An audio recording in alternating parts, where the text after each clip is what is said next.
اعوذ باللہ من الشیطان الرجیم بسم اللہ الرحمن الرحیم الحمد للہ والحمد حقہ کما یستحقہ حمدا کثیرا واعوذ بہ من شر نفسی ان النفس لامارۃ بالسوء الا ما رحم ربی واعوذ بہ من شر الشیطان الذی یزیدنی ذنبا الی ذنبی واحترز من کل جبار فاجر وسلطان جائر وعدو قاہر اللہم اجعلنی من جندک فإن جندک هم الغالبون واجعلنی من حزبک فإن حزبک هم المفلحون واجعلنی من اولیائک فإن اولیاءک لا خوف علیہم ولا هم یحزنون ثم الصلاة والسلام علی اشرف الانبیاء والمرسلین رحمة للعالمین خاتم النبیین ابی القاسم محمد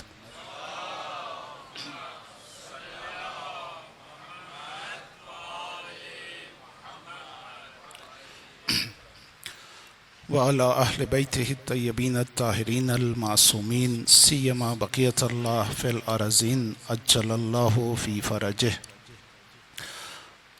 أما بعد فقد قال الله في كتابه المجيد ومن آياته أن خلق لكم من أنفسكم أزواجا لتسكنوا إليها وجعل بينكم مودة ورحمة إن في ذلك لآيات لقوم يتفكرون السلام عليك يا أبا عبد الله وعلى الأرواح التي حلت بفنائك عليك مني سلام الله أبدا ما بقيت وبقي الليل والنهار ولا جعله الله آخر العهد مني لزيارتكم السلام على الحسين وعلى علي بن الحسين وعلى أولاد الحسين وعلى أصحاب الحسين درود پڑھیں محمد وآل محمد۔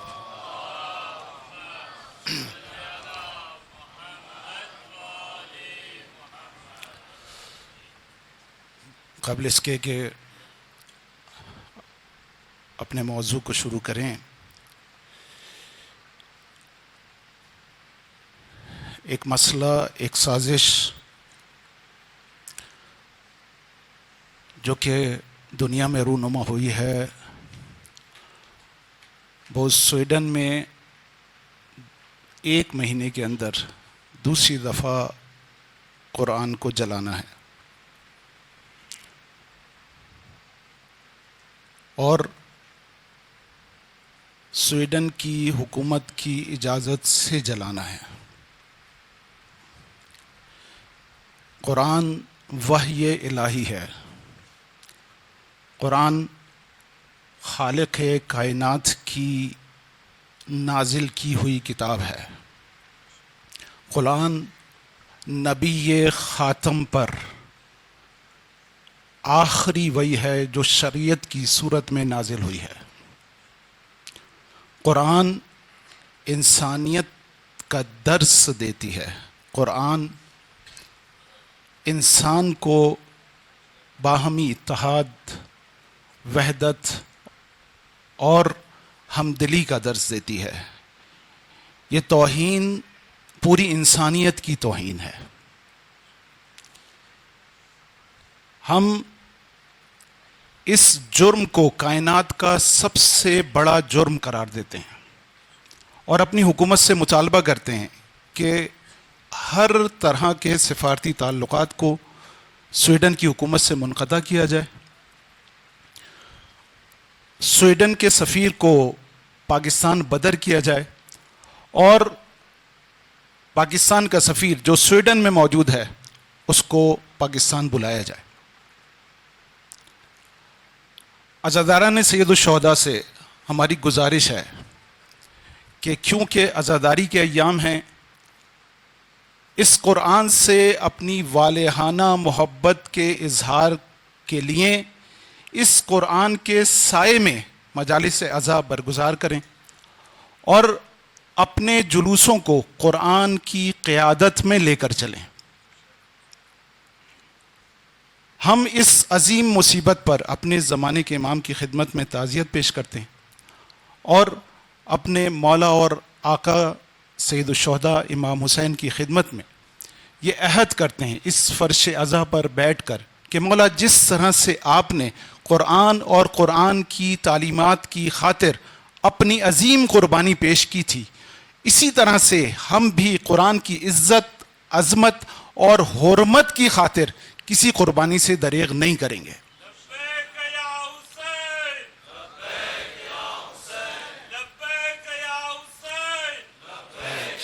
حسین لبیک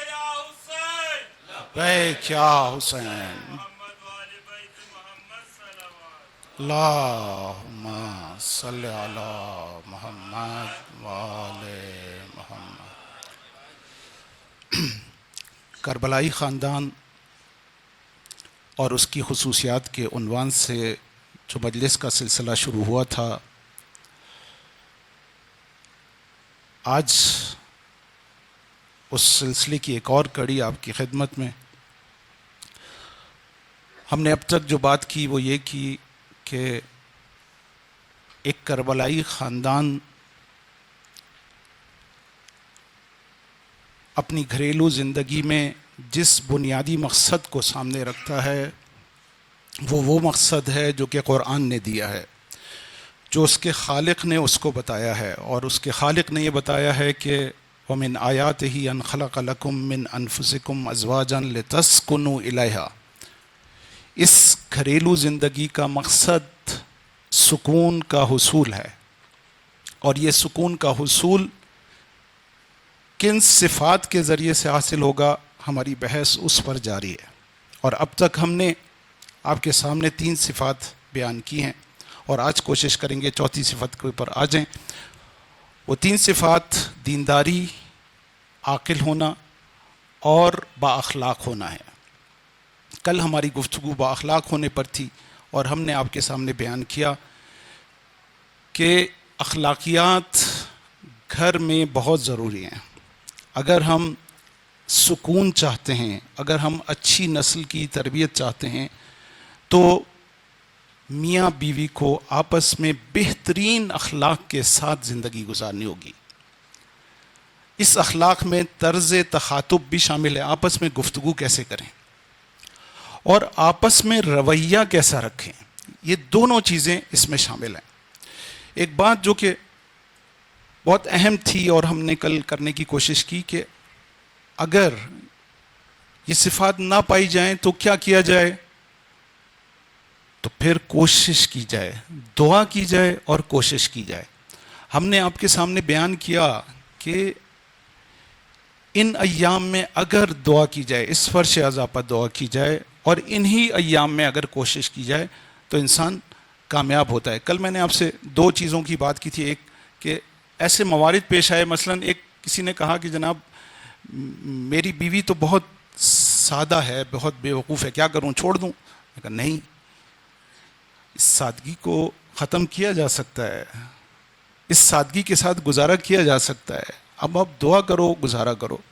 دوسرا مورد جو تھا، ایک صاحب آئے کہنے لگے کہ میری بیوی کو وسواس ہے، بڑی بیماری ہے، یہ بیماری ہے، خدا کسی کو اس بیماری میں مبتلا نہ کرے، اور اکثر وسواسی دینی معاملات میں وسواس ہو جاتے ہیں۔ دین اتنا ہی ہے جتنا دین نے کہا ہے، مثلا اگر دین نے 1 دفعہ پانی ڈالنے کو کہا ہے تو دین 1 دفعہ پانی ڈالنا ہے۔ اگر وضو میں 2 دفعہ مستحب ہے، تیسری دفعہ باطل ہوتا ہے تو پھر وضو باطل ہے۔ اگر 1 دفعہ پانی ڈالنے سے آپ کا غسل ہو جاتا ہے تو آپ 1 ہی دفعہ ڈالیں، بار بار ڈالنا یہ بے دینی ہے، یہ دینداری نہیں ہے۔ بس انہوں نے کہا کہ جناب کیا کریں؟ کہا نہیں، یہ بیماری ہے، اس کا علاج کرو اور اس بیماری کے ساتھ زندگی گزارو، انشاءاللہ خدا بہتر کرے گا۔ قرآن نے بھی یہ کہا ہے، آسان تکرہو شیئن، بہت ساری چیزیں ایسی ہیں جس کو آپ برا سمجھتے ہو لیکن وہ تمہارے لیے خیر ہو سکتی ہیں۔ بس اس اخلاقیات کے ساتھ ہمیں یہ جو صفات ہیں، جن بچوں کی ابھی شادی نہیں ہوئی اور جن بچیوں کی ابھی شادی نہیں ہوئی، لڑکے کے لیے بھی یہ صفات ہیں اور لڑکی کے لیے بھی یہ صفات ہیں، وہ اچھی طرح سے چھان پھٹک کے، اچھی طرح سے دیکھ کر اپنے لیے شریک حیات کا انتخاب کریں۔ لیکن جن کی شادی ہو گئی ہے، ظاہر ہے اب اس خامی کو قبول کریں اور اس خامی کی اصلاح کرنے کی کوشش کریں. یہاں تک ہماری کل کی گفتگو تھی. آج جس موضوع پر ہم بات کرنے چاہتے ہیں وہ ہے حیا، عفت، پاک دامنی. چوتھی اہم ترین شرط حیا، عفت اور پاک دامنی ہے. قرآن نے پاکیزہ مردوں کے لیے پاکیزہ عورتیں، الطیبات للطیبین والطیبون للطیبات، پاکیزہ مردوں کے لیے پاکیزہ عورتیں اور پاکیزہ عورتوں کے لیے پاکیزہ مرد. یہ تاکید کی ہے کہ دیکھو، اگر زندگی میں سکون چاہتے ہو، اگر اپنی اصلی نسل کو اچھی طرح سے تربیت کرنا چاہتے ہو تو پھر حیا، عفت، پاک دامنی اس کو ضرور دیکھنا. آج کے دور میں یہ بہت اہم ہے. مرد میں بھی حیا ضروری ہے اور خاتون میں بدرجہ اولا ضروری ہے.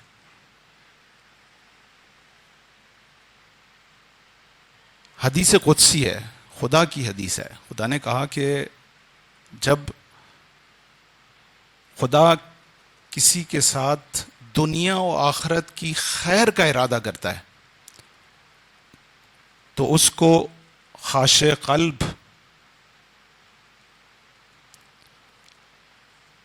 ذاکر زبان اور صبر کرنے والا جسم عطا کرتا ہے. اس کے ساتھ ایسی بیوی عطا کرتا ہے جس کو دیکھ کر اس کی آنکھیں ٹھنڈی ہو جائیں، اس کے دل کو سکون ملے. وہ بیوی ایسی ہوتی ہے، عفیف بیوی ہوتی ہے کہ اس کی غیر موجودگی میں اپنی بھی حفاظت کرتی ہے، اس کے مال کی بھی حفاظت کرتی ہے. دنیا و آخرت کی خیر اگر کسی کو ایسی بیوی ملی ہے، شکر ادا کریں خدا کا شکر ہے. اور جو بچے شادی کرنا چاہتے ہیں دعا کریں. میں نے دعا بتائی ہے، مولا امیر المومنین چھٹے امام نے کہا کہ سب سے زیادہ قنوت میں بار بار کہہ رہا ہوں، اور بار بار اس لیے کہہ رہا ہوں کہ میرے جوان دعا کریں. حتیٰ جن کی شادی ہو گئی وہ بھی دعا کریں. خدا اس دعا کے صدقے میں آپ کو ایسی بیوی عطا کرے گا. ربنا حب لنا من ازواجنا و ذریاتنا قرۃ اعین. اے خدا میری ازواج کو اور میری اولاد کو میری آنکھوں کی ٹھنڈک بنا دے. یہ دعا کریں.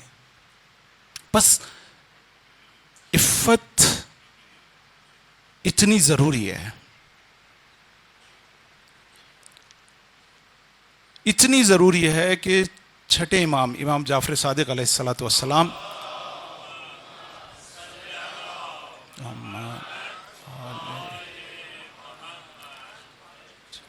فرماتے ہیں کہ انما شیعت جعفر، میں نے پوری احادیث میں پہلی حدیث دیکھی ہے جس میں امام نے اپنے نام کا ذکر کیا ہے کہ شیعہ جعفر وہ ہے کہ من افا بطنہ و فرجہ.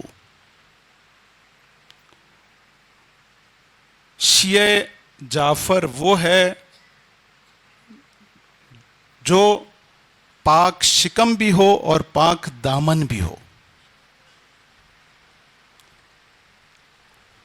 امام نے اپنے نام کا ذکر کیوں کیا ہے؟ ظاہر ہے ہم امام کی جو بھی حدیث دیکھتے ہیں اس میں امام کہتے ہیں یا تو اپنا نام کہیں نہیں لیتے، انا یا اس طرح کے الفاظ استعمال کرتے ہیں، یا ہمارا شیعہ وہ ہے، اس طرح کی جملے آتے ہیں. لیکن شیعہ جعفر وہ ہے. یہاں پر جو میرا دل کہتا ہے وہ یہ کہتا ہے کہ امام اس مطلب پر بہت زیادہ زور دینا چاہتے ہیں. دیکھو اس چیز کو چھوٹا نہ لینا، یہ بہت اہم بات ہے کہ ہم اس پر، میرے شیعہ اس پر توجہ کرنا کہ نہ مال حرام کھانا اور نہ غلط فعل کی طرف جانا.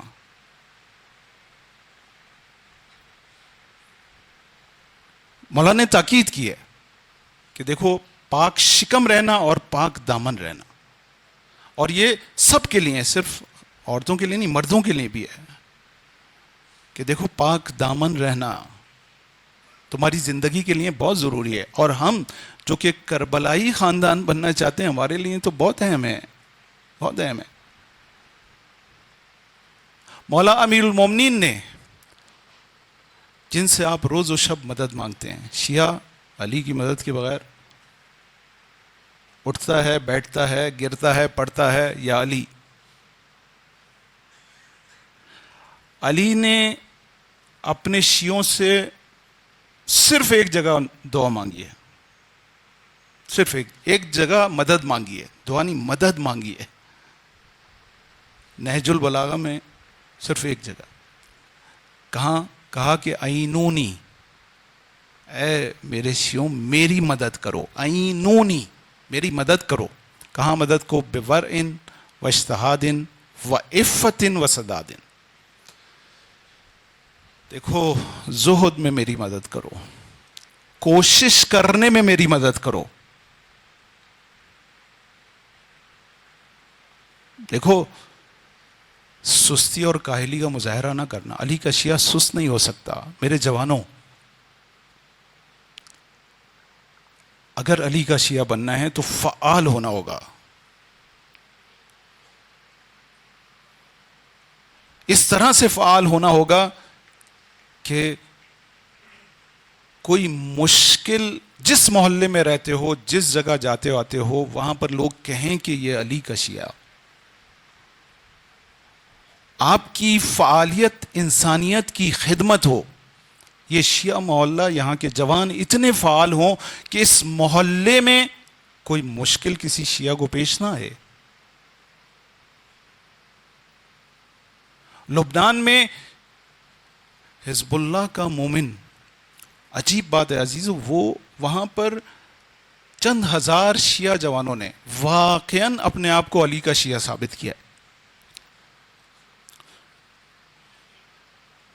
جنوبی لبنان میں گاڑیوں میں نکل جاتے ہیں، ایک محلے میں ایک گاڑی میں پلمبر بھی ہے، الیکٹریشین بھی ہے، جتنی ضروریات زندگی کی چیزیں جو گھروں میں پیش آتی ہیں وہ سب اس کے اندر بیٹھے ہوئے، اور وہ نکل جاتے ہیں اور اعلان کرتے ہیں کسی کو گھر میں کوئی مشکل تو نہیں ہے.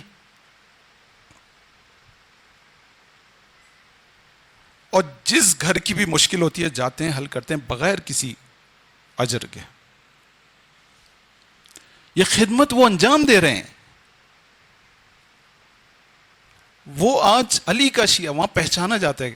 آج چاہے وہ عیسائی ہو، چاہے وہ یہودی ہو، دروز ہو، سنی ہو، شیعہ ہو، سب ان سے محبت کرتے ہیں.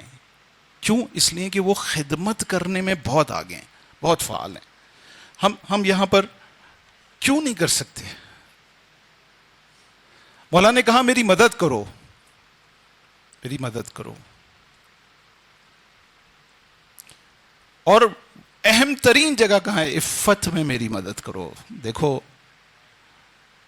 بے حیا نہ ہو جانا. اگر میرے شیعہ ہو تو تم میں حیا سب سے زیادہ ہونی چاہیے. عزیزو آج کے دور میں اس حیا کو غنیمت سمجھیں. آج کا دور انشاءاللہ میں بات کروں گا، لیکن یہ حیا آج کے دور میں سب سے بڑا سرمایہ ہے ایک مومن کا، اور سب سے بڑی سپر ہے مشکلات، پریشانیوں اور مسائل سے بچنے کے لیے. اگر آپ آج کی مشکلات سے بچنا چاہتے ہو، اپنے بچوں کو بچانا چاہتے ہو، تو عفت کے ساتھ بچاؤ. بس عفت کی اتنی اہمیت ہے. چھٹے امام نے کہا، مولا امیر المومنین نے کہا میرا شیعہ وہ ہے جو عفت رکھتا ہو. اچھا، عام طور پر اس عفت جب ہم عفت اور پاک دامنی کی بات کرتے ہیں تو خواتین کی طرف ذہن جاتا ہے. کیا خواتین میں ہی عفت ہونی چاہیے؟ نہیں، خاتون میں عفت ہونی چاہیے، مرد میں بھی ہونی چاہیے، لیکن خاتون میں زیادہ ہونی چاہیے. کیوں؟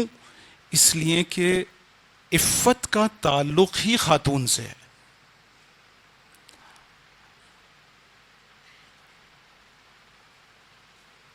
کہا گیا کہ اگر عفت کے 10 حصے، حدیث ہے، اگر عفت کے 10 حصے ہیں تو اس کے 9 حصے خاتون کے پاس ہیں، عورت کے پاس، اور 1 حصہ مرد کے پاس، 1 حصہ مرد کے پاس.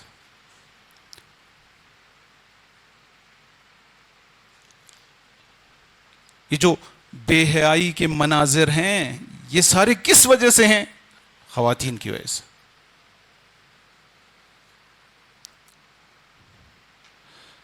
چھٹے امام، امام جعفر صادق علیہ الصلوۃ والسلام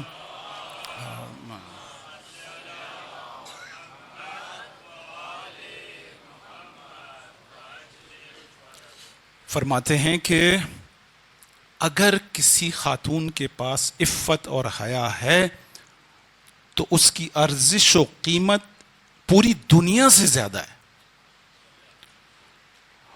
اور اگر خدا نہ خواستہ نہیں ہے تو مٹی کے برابر بھی اس کی قیمت نہیں ہے، مٹی کے برابر بھی نہیں ہے. زمانے کے امام عزیزو، آج میرا مولا کیا چاہتا ہے؟ اپنی دعاؤں میں اس کا اظہار کرتا ہے، اللہم ارزقنا توفیق الطاعہ وبعد المعصیہ، اے خدا مجھے اطاعت کی توفیق دے، معصیت سے دوری کی توفیق دے.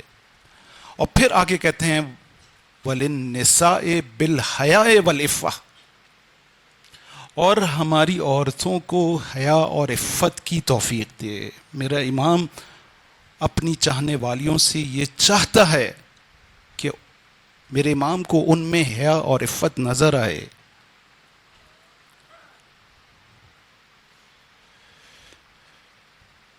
حیا اور عفت کے 2 مرحلے ہیں. ایک عفت ظاہری ہے اور ایک عفت باطنی ہے. عفت ظاہری ہمارے جسم کے 7 اعضاء ہماری روح تک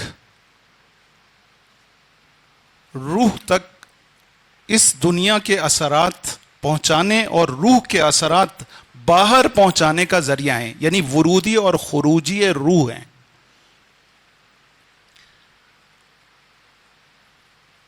یہ عفت ان 7 سے تعلق رکھتی ہے: آنکھ،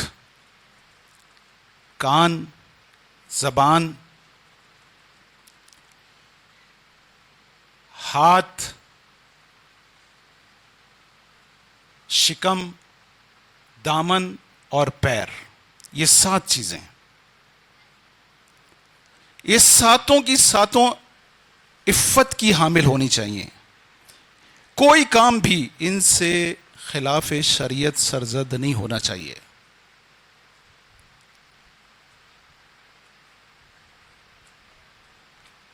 آئے عراقی، ہمارے بہت بڑے مرجع آیت اللہ العظمیٰ عراقی، میں نے خود ان کی زیارت کا شرف حاصل کیا ہے. ابھی تقریباً 30 سال پہلے ان کی رحلت ہوئی ہوگی. بہت ہی عابد و زاہد، باتقویٰ مرجع تھے. جب کوئی ان کے پاس جاتا تھا تو کوئی سوال کرتا تھا، پہلے پوچھتے تھے کہ تم کہاں کے رہنے والے ہو، یا کبھی پوچھتے تھے تمہارا شغل کیا ہے. اس کو اس کے شہر کے حساب سے یا شغل کے حساب سے جواب دیتے تھے. ایک شخص آیا، کہنے لگا کہ آغا مجھے کوئی نصیحت کریں. تو کہا کہ پنجرہائے روحت را قوی کن، اپنی روح کی کھڑکیوں کو قوی کرو. یعنی مراد یہی تھی کہ یہ آنکھ، کان، زبان، ہاتھ، شکم، دامن اور پیروں کو قوی کرو. کہیں ایسا نہ ہو کہ شیطان ان کھڑکیوں سے ہمارے اندر وارد ہو جائے. ان ساتوں میں سب سے اہم آنکھ ہے.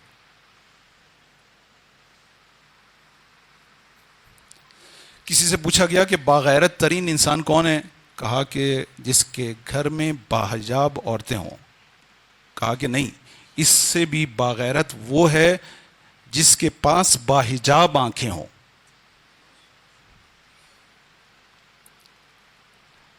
بزرگوار کہہ رہے ہیں تھوڑا تھوڑا سا آگے آ جائیں. یہ بیچ میں جگہ خالی ہے. میرے بچے جو پیچھے بیٹھے ہوئے جوان، ان سے گزارش ہے کہ اٹھ کے تھوڑا سا آگے آ جائیں. درود پڑھیں محمد و آل محمد. صلی علی محمد و آل محمد وعجل فرج.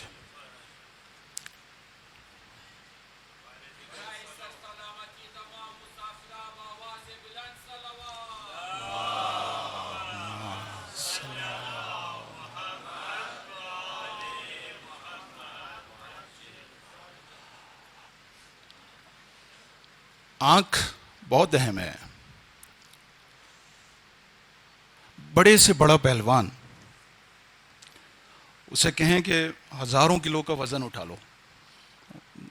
1000 کلو کا وزن اٹھانا آسان ہے. ایک خراب منظر سامنے ہو اور یہ چند گرام کی پلک جھپکانا، یہ بہت مشکل ہے.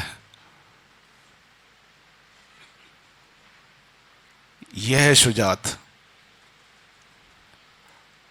اسی لیے مولانا امیر المومنین نے کہا تھا کہ اشجع الناس من غلب ہواہ. شجاع ترین انسان، شجاع ترین انسان وہ ہے جو ایسے مواقع پہ اپنے نفس کو محفوظ رکھ سکے. یہ چند گرام کی پلک جھپکانا، یہ ہے پہلوانی. بہت مشکل ہے، لیکن عزیزو اگر یہ کام کر دیا تو حدیث ہے غضوا ابصارکم لتروا العجائب. تم اپنی آنکھوں کو گناہ سے بچاؤ، عجائب کا مشاہدہ کرو گے. عجائب کا مشاہدہ کرو گے. عزیزو یہ جب آپ اچھا لیں گے ان ساتوں کے ذریعے سے، خاص طور پہ آنکھ کے ذریعے سے، تو اس کا اثر آپ کی روح پہ جو ہوگا، آپ ترقی کریں گے، کمال کی طرف جائیں گے. یہی ہمارا کام ہے، یہی تربیت ہے، یہی تربیت ہے. اصفہان کے ایک بہت بڑے زاہد، 80 سال انہوں نے عمر کی. کہا کہ ایک دفعہ کوئی ایک حرام منظر میں نے پورے 80 سال میں نہیں دیکھا. خدا نے کمال عطا کیا. مؤسس حوزہ علمیہ قوم ہے عبدالحق کریم حائری. بڑا مقام ہے. برکت دیکھیں کہ ایک ایسا مؤسسہ قائم کیا، ایک ایسا حوزہ قائم کیا کہ رہتی دنیا تک ان کو کتنا عظیم ثواب، جس میں خمینی جیسا مرجع پیدا ہو. اس حوزے کا حال کیا ہوگا، اس حوزے کا کمال کیا ہوگا، جس میں عراقی ہو، گلپائگانی ہو، خامنئی جیسے مرجع پیدا ہوں. اس حوزے کی افضلیت کتنی زیادہ ہوگی. اس کا بانی کیسے بانی ہوا، کیسے بانی ہوا. شہید مرزا مطہری کہتے ہیں، شہید مرزا مطہری کے استاد ہیں، امام خمینی کے بھی استاد ہیں. کہتے ہیں آئے عبد الکریم حائری کہتے تھے میں خواب میں بھی اگر کسی نامحرم کو دیکھ لیتا تھا تو اپنی آنکھیں بند کر لیتا تھا. خواب میں بھی دیکھتا تھا تو آنکھیں بند کر لیتا. حالانکہ خواب میں تو مکلف نہیں ہے، لیکن اتنے پاک اور پاکیزہ تھے، اتنے عفیف تھے، اتنے باحیا تھے کہ خواب میں بھی آنکھیں بند کر لیتے تھے. بس یہ آنکھوں کی عفت بہت اہم ہے. اسی طرح سے شکم کی عفت. مال حرام، لقمہ حرام اثر رکھتا ہے.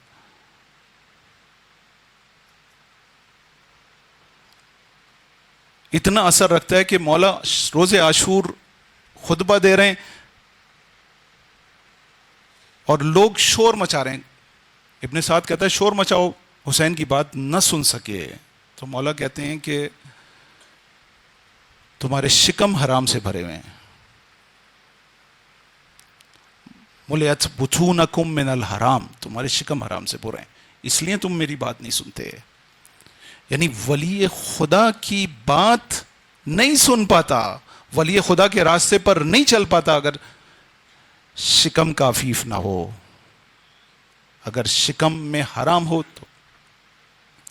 آگے میں چند دن سے ایک بڑے عارف کا ذکر کر رہا ہوں، ان کا نام آتا ہے آغا نخودکی اصفہانی.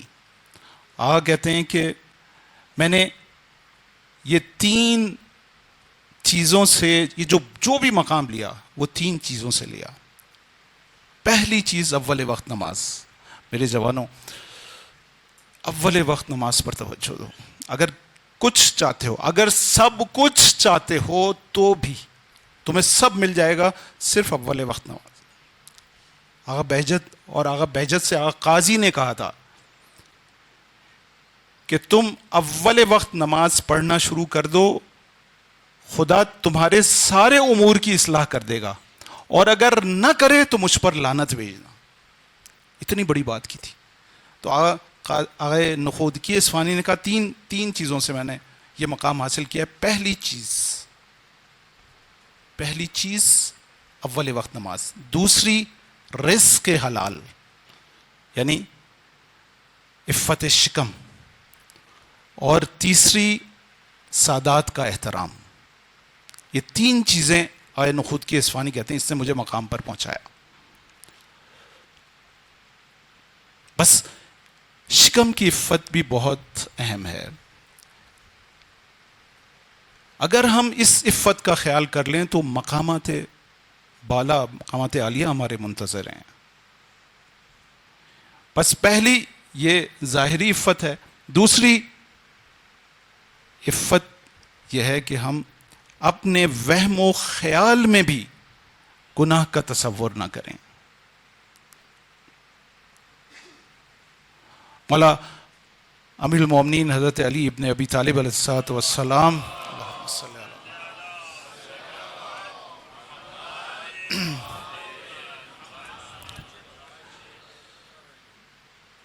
کہتے ہیں کہ ایک حدیث میں کہتے ہیں، اسی طرح سے خطاب ہے کہ میرے برادر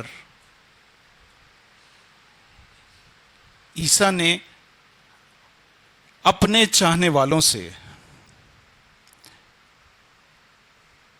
یہ کہا کہ گناہ نہ کرو. میں اپنے چاہنے والوں سے یہ کہتا ہوں کہ گناہ کا تصور بھی نہ کرو.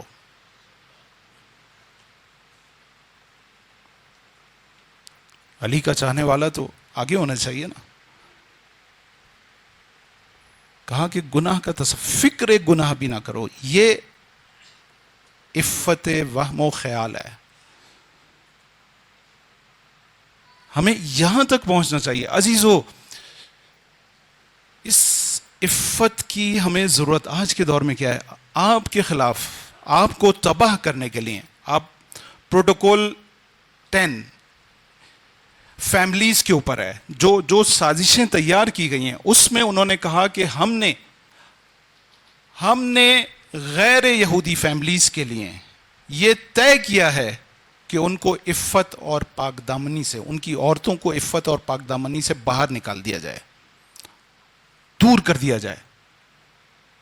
جب ان کو ہم اس بے حیائی میں، بے عفتی میں مبتلا کر دیں گے تو ان کے مرد خود بخود بے حیا ہو جائیں گے اور اس راستے پر چل کے وہ تباہ ہو جائیں گے. یہ لکھا ہے اس میں، تباہ ہو جائیں گے. یہ تباہی کا راستہ ہے جو آپ کو دیا جا رہا ہے.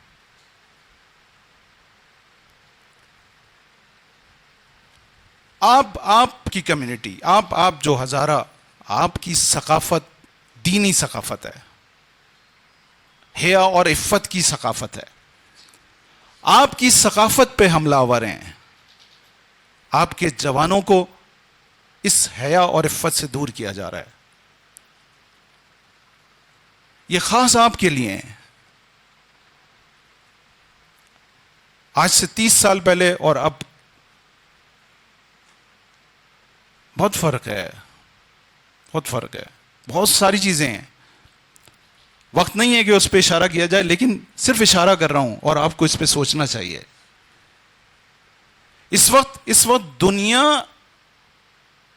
اس حملے کی زد پر ہے اور شیعہ زیادہ ہے، اور آپ لوگ اس سے زیادہ ہیں. کیوں؟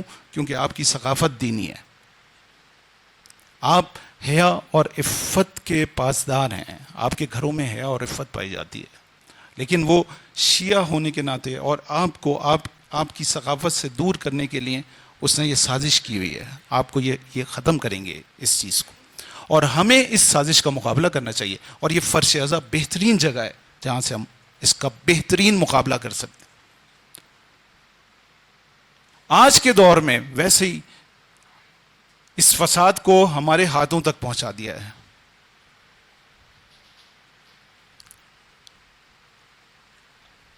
یہ فساد آج سے 150 سال پہلے، چاہے مسلمان ہو یا نہ ہو، ایشیا میں رہتا ہو یا مغرب میں رہتا ہو، لباس کیسا تھا؟ لباس 3 خصوصیات تھی. لباس کھلا ہوا تھا، لباس لمبا تھا، اور لباس بدن پوش تھا. اب کیا ہو رہا ہے؟ لباس تنگ ہو رہا ہے، کم ہو رہا ہے، اور بدن نما ہو رہا ہے.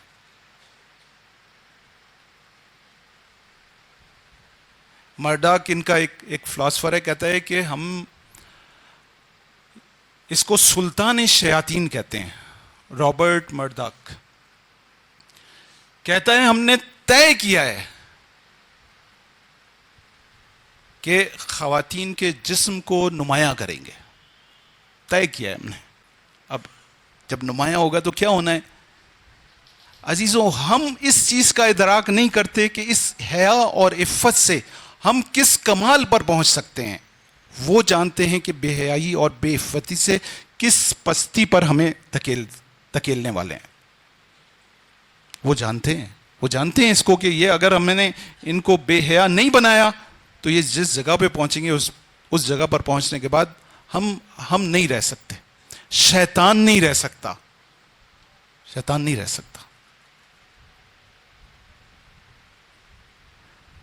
بس ایک ایسے دور میں، ایک ایسے وقت میں، ایک ایسی سازشوں میرا وقت ختم ہو گیا. لیکن میں حضور نے ایک قرآن میں ایک آیت آئی کہ اس میں یہ کہا گیا کہ دیکھو تم اے اہل ایمان، تم اور تمہارے گھر والے ان کو جہنم کی آگ سے بچاؤ. قوا انفسکم واہلیکم نارا. یہ آیت نازل ہوئی، اصحاب نے سوال کیا کہ یا رسول خدا یہ کس کے لیے ہیں؟ کہا کہ یہ آخری دور کے رہنے والوں کے لیے. اس وقت حالات بہت سنگین ہوں گے، سازشیں بہت زیادہ ہوں گی. تو کہا کہ اس وقت کے لوگ کیا کریں؟ کہا کہ 4 کام انجام دیں. پہلا کام افعلوا الخیر. دیکھو اپنے گھر میں خیر کا، نیک کاموں کا ماحول پیدا. خود بھی نیک کام کرو، خود نیک کام کرو، اور اپنے بچوں سے بھی نیک کام کرواؤ. میں نے اس دن بھی کہا تھا، دیکھیں جو کام چاہتے ہیں بچے کریں، وہ کام ہمیں خود کرنا ہوگا. میں ایک ایسی فیملی کو جانتا ہوں جن کے 4 بچے ہیں، ایک سے بڑھ کر ایک پڑھا لکھا اور ایک سے بڑھ کر ایک مؤدب، معنویات کے کمال پر. ان سے سوال کیا کہ یہ آپ نے کیا کیا ہے؟ معرکہ ہے. ایسے دور میں اتنے با تربیت پڑھے لکھے بچے کیسے؟ کہا کہ ہم جو اپنے بچوں کے لیے چاہتے تھے کہ ہمارے بچے کریں، ہم خود کرتے تھے. ہم خود کرتے تھے. ایسا نہیں ہوا کہ ہم بچوں کو کہیں اور ہم نہ کریں, کبھی ایسا نہیں ہوا. میں نے اس دن بھی کہا تھا خدا نے ایک اور موقع دیا ہے کہ خدا ہماری تربیت کرے. خدا نے موقع دیا, اپنے بچوں کی تربیت سے پہلے ہم اپنی تربیت کریں, ہم اہل خیر بن جائیں. یہ نبی نے کہا کہ اگر بچنا چاہتے ہیں تو اہل خیر بنیں, اپنے گھر سے شر کے تمام وسائل نکال دیں. جو چیز بھی ہو وہ خیر ہو. اگر کوئی ٹی وی موجود ہے, کیبل موجود ہے, موبائل موجود ہے, موبائل کے اندر ایپس موجود ہیں, جو بھی ہے وہ سب خیر پر ہونا چاہیے. آپ حتیٰ موبائل دیکھتے وقت اتنی احتیاط ہونی چاہیے کہ کوئی تصویر, کوئی فلم ایسی جو آپ کی روح پر اثر انداز ہو نہیں دیکھنی چاہیے.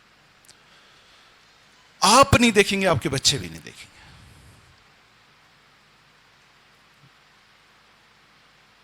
دوسری چیز, ذکروہم باللہ. دیکھو اپنے گھروں میں اللہ کا ذکر زیادہ سے زیادہ کرو. اللہ کی یاد تمہارے گھر میں زیادہ سے زیادہ ہونی چاہیے. آپ گھر کے اندر داخل ہوں, آپ کو اللہ نظر آئے, اللہ کا نام نظر آئے, اللہ بھی وہاں کے افعال جو انجام دیے جا رہے ہیں اس سے اللہ کی یاد آئے.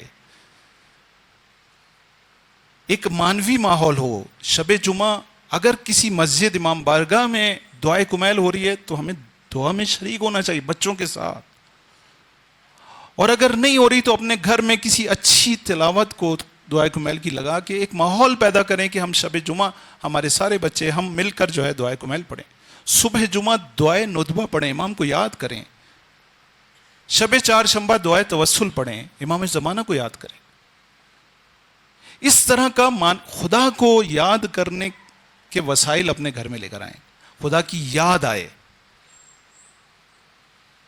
چوتھی چیز, وَامُرُوهُمْ بِالْمَعْرُوفِ. دیکھو ان کو معروف کا حکم دو. حکم دینے سے مراد نہیں ہے کہ آرڈر. آج کے دور میں آپ معروف کو ان کے سامنے حل کریں, معروف کی اہمیت کو بیان کریں, معروف کا فلسفہ بیان کریں. بیٹا کیوں نماز پڑھو, سکون ملتا ہے, انسان برائی سے دور ہوتا ہے. ان الصلاۃ تنہی عن الفحشاء والمنکر. نماز منکرات سے بچاتی ہے. آج کا بچہ سوال کرتا ہے یہ کام کیوں کروں, آپ کے پاس جواب ہونا چاہیے. قائل کریں اس کو کہ دیکھو اس لیے یہ کام کرنا ضروری ہے. کیوں میں دعائے کمیل پڑھوں, کیوں دعائے کمیل پڑھوں. مولا امیر المومنین کے الفاظ ہیں, اس لیے پڑھو. مولا ہمارا مولا ہے, مولا نے اس میں ہمیں کچھ کہا ہے, ہمیں اپنے مولا کی بات سننی چاہیے کہ مولا ہم سے کیا چاہ رہے ہیں. یہ خدا سے راز و نیاز ہے, خدا ہمارا خالق ہے. اپنے خالق سے گفتگو کیسے کی جاتی ہے مولا نے بتایا ہے. ترجمے کے ساتھ پڑھے گا, خود اس کو لطف آئے گا, مزہ آئے گا. بس وَامُرُوهُمْ بِالْمَعْرُوفِ, آپ اس کو وَانْهَوْهُمْ بِالْمُنْکَرِ. اور دیکھو منکرات بچاؤ, اپنے بچوں کو بتا کر بچاؤ. دیکھو یہ خطرناک ہے,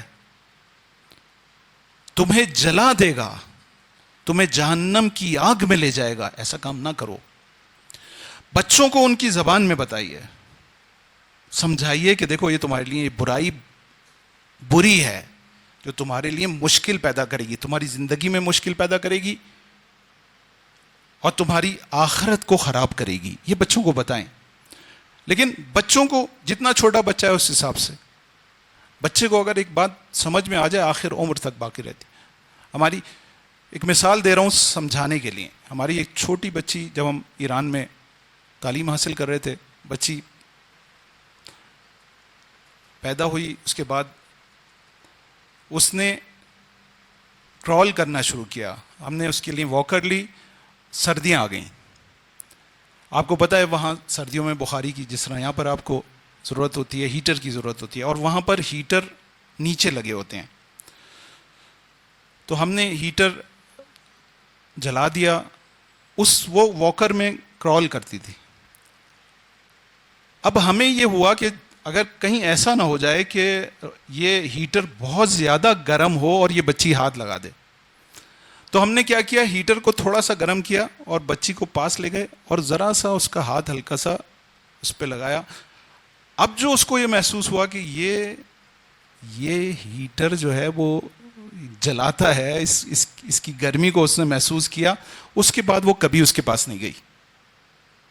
اگر ہم اپنے بچوں کو اسی طرح سے ان کے بچگانہ ذہن کے مطابق گناہ کی قباحت کو، اس کے نقصان کو سمجھا دیں، تو پھر بچے کبھی بھی گناہ کے پاس نہیں جائیں گے، کبھی بھی نہیں جائیں گے. لیکن عزیزو، ہم نہیں سمجھاتے. ہمیں یہ کام کرنا چاہیے، امر بالمعروف و نہی عن المنکر، لیکن اس طریقے سے جس طرح سے بچے جوان سمجھ سکیں. بس رسول خدا نے کہا کہ یہ کام تمہیں کرنا چاہیے، کام کرو. اگر تم اس وقت کی آگ سے بچنا چاہتے ہو، قوا انفسکم واہلیکم نارا، بچو خود بھی اور اپنے اہل و عیال کو بھی آگ سے بچاؤ، آگ سے بچاؤ. یہ آگ ہے عزیزو، اس وقت بہت بڑی آگ لگی ہوئی ہے. اس سوشل میڈیا آگ ہے. بچائیے اس آگ سے، خود بھی بچیے اور اپنے بچوں کو بھی بچائیے. بس چوتھی شرط، اگر سکون لینا ہے، اگر آپ نے یہ کام نہیں کیے اور یہ بچہ بڑا ہو گیا اور اسی فساد کے ساتھ بڑا ہو گیا، آپ کا سکون غارت ہو گیا. خدا نہ کرے کسی کی اولاد فساد میں مبتلا ہو، انسان کی زندگی عذاب بن جاتی ہے، عذاب بن جاتی، خدا نہ کرے. بس عزیزو، یہ عفت و پاک دامنی، حیا، سکون فراہم کرنے کے لیے بہت ضروری ہے. وقت ختم ہو گیا، اس پہ اور بھی بات کرنی تھی، لیکن ظاہر ہے کہ میری عادت نہیں ہے کہ اپنے ٹائم سے زیادہ میں آپ کا وقت لوں. اور مصیبت کی شبیں ہیں اور ان شبوں میں مصائب بھی اچھی طرح سے اگر مصائب پڑے جائیں اور گریہ کیا جائے تو زیادہ بہتر ہے. آج کی شب ہم ایک اور کربلائی خاندان کا ذکر کریں گے، اور وہ خاندان جس کا سرپرست اس دنیا سے جا چکا ہے، لیکن وہ خاندان موجود ہے، اور وہ ہے امام حسن مجتبیٰ کا خاندان.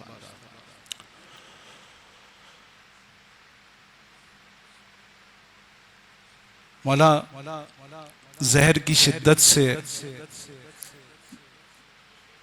بستر علالت پر موجود ہیں، اور آپ کی جگر کے ٹکڑے کٹ کٹ کر باہر نکل رہے ہیں. اس حالت میں مولا اپنی زوجہ سے کہتے ہیں، ام فروہ سے کہتے ہیں کہ قاسم کو بلاؤ. قاسم کو بلاتے ہیں اور اپنے سینے سے لگا کر دیر تک گریہ کرتے ہیں، اور گریہ کرنے کے بعد اپنے سرہانے سے ایک تعویذ نکالتے ہیں اور قاسم کے بازو پر باندھ دیتے ہیں کہ قاسم، جب کبھی سخت وقت پڑے اس تعویذ کو کھول کر پڑھ لینا.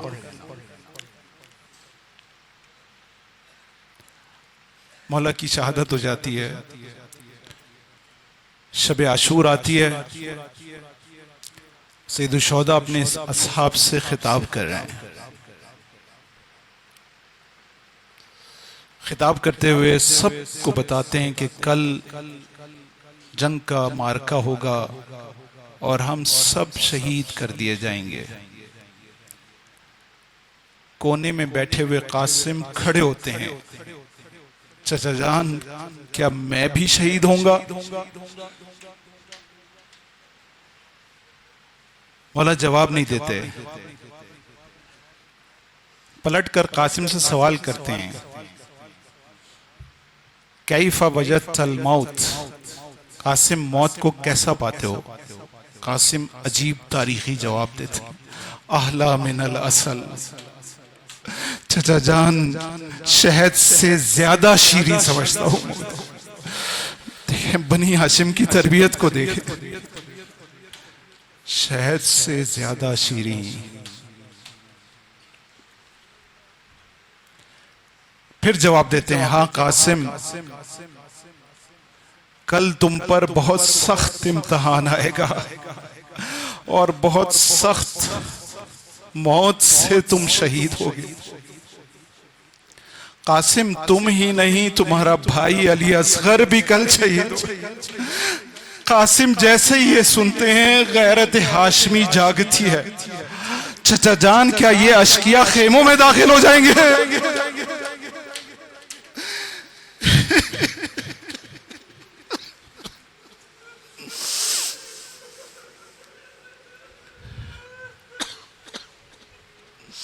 نہیں قاسم، ہم علی اصغر کو پانی پلانے کے لیے میدان میں لائیں گے۔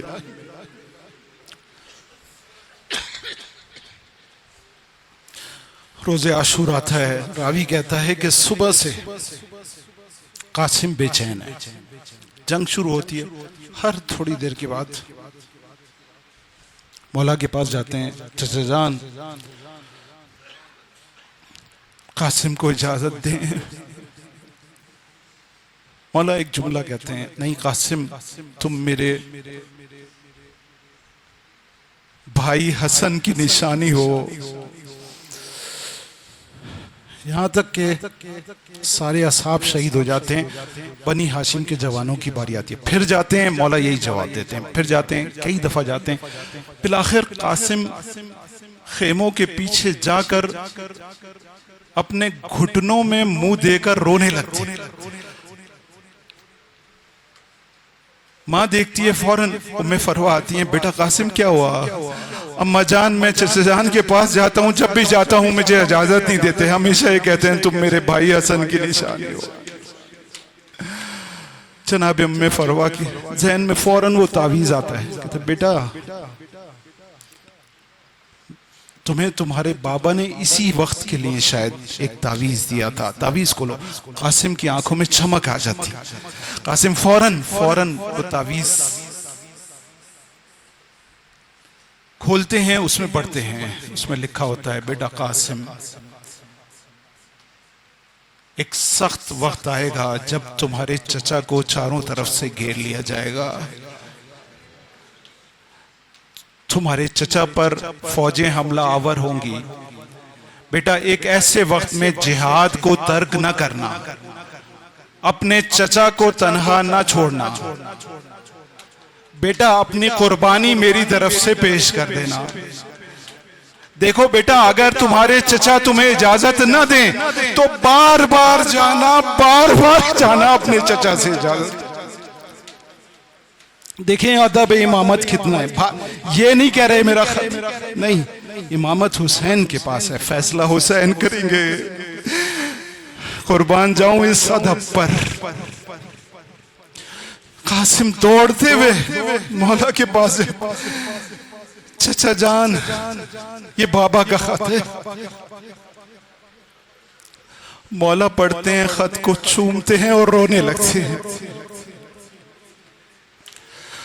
اس کے بعد راوی کہتا ہے قاسم کو اپنے سینے سے لگا کر یہ چچا بتیجے اتنا روتے ہیں کہ غش آ جاتا ہے، غش کربلا کے میدان میں گر جاتا۔ حسین کے پاس کوئی چارہ نہیں، قاسم کو اجازت دیتے ہیں، جناب قاسم جاتے ہیں، شدید حملہ کرتے ہیں، علی کا پوتا ہے، شدید حملہ کرتے ہیں، کئی اشقیاء کو جہنم فی النار کرتے ہیں۔ اس کے بعد مولا امام حسین قاسم کی جنگ کو دیکھ رہے ہیں. مولا دیکھتے ہیں کہ پیچھے سے ایک شقی آیا, اس نے قاسم کے سر پر تلوار مار. ارے قاسم کے دادا علی کی طرح قاسم کا سر شکافتہ ہو گیا. قاسم منہ کے بل زمین پر آ کر گرے. مولا نے یہ منظر دیکھا, سواری پہ سوار ہوئے ایڑ لگائی. مولا نے دیکھا ایک شقی قاسم کا سر قلم کرنا چاہتا ہے. مولا نے سواری کو اور تیز کیا. جب دشمن نے دیکھا کہ مولا حملہ آور ہے, ارے ادھر کی فوجیں ادھر, ادھر کی فوجیں ادھر, ارے ہر گھوڑے کی ٹاپ جب قاسم پر پڑتی تھی وامہ کا نعرہ لگاتا تھا, لیکن حسین دور تھے, قاسم کی مدد کو نہیں پہنچ سکے. ارے جب حسین قاسم کے لاشے پر پہنچے تو قاسم کا لاشا پامال ہو چکا تھا. ارے حسین لاشے پر پہنچ کر مرثیہ پڑھتے ہیں, اے قاسم تیرے چچا پر یہ وقت بہت شدید ہے, ارے تیرے جسم کے ٹکڑے ہو گئے, تو پکارتا رہا, تیرا چچا تیری مدد نہ کر سکا.